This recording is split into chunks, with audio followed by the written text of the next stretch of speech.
Mabungahong kagabhion mga igsoon mao ni nahitabo ganina no. Sa kadlawon mga igsoon ning mata na putag sayo nagdali-dali ta.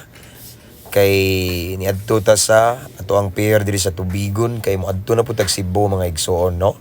As always, as usual, para sa kamayaan sa Ginoo, every Monday mo labang gyud ta sa kadagatan aron mo moadto ta Cebu mga igsoon kay mosulod ta sa Cebu City Jail, mo bisita ta sa bahay ni Kuya ug mo deliver ta og pulong sa Ginoo.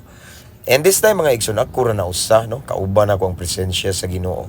So linaw king kadagatan, nya gihatod day ko mga igsoon sa atuang youth sa church si Dodong Ezra og motor kay aron madali ba medyo convenience siya.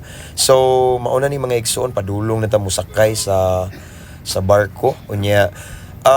Usually gid akong sakyan basta mulabang ko diri mga igsoon kay kanang dagko like fast cut and light cut, pero karon starcraft ta alas 6 sa buntag mao ni mga igsoon kita ra usa diha nya daghan-daghan sa nasig pasahero.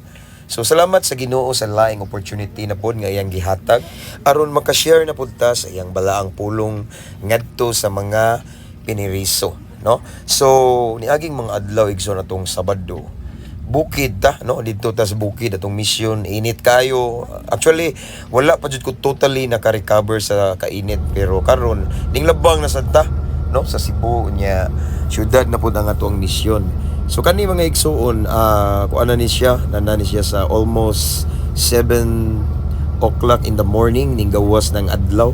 Kunya kusog kini mudagan ning atong sakyang barko mga igsoon kay 1 hour man kape ni. So wala lang gyapon ko na late. So this time dulduon lagi ta sa Cebu. Ya mao ni mga pasahero kauban ako naglumba ni sila pangatulog. So ako ray wala katulog kay excited kay bay ngani ko mga igsoon every time nga na Misyon. Excited ko kay murag akong kasing-kasing ba magbuto-buto sa excitement kay maka-share na pud ko sa pulong sa Ginoo, makita na sad nako kung mga brad dito no, inga na ba no. So aning taknaa mga igsoon kita na kayo ang bridge no. So padulong na ta nimo labang sa bridge. Unya again excited kayo no uban sa presensya sa Ginoo.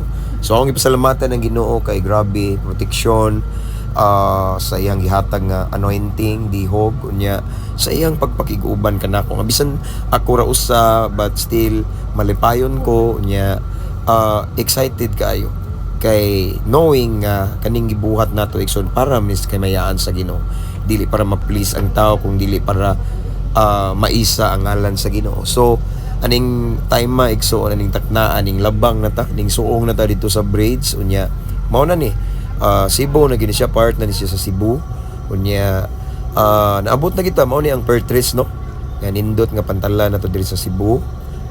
Og naabot na ta, dunggo na ta mga kaigsuonan. Salamat sa Ginoo sa proteksyon.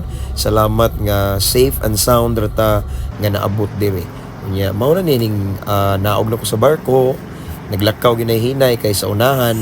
Mangita tag taxi mga igsuon kay maghatod ta sa kalunasan sa Cebu City Jail. So to God be all the glory.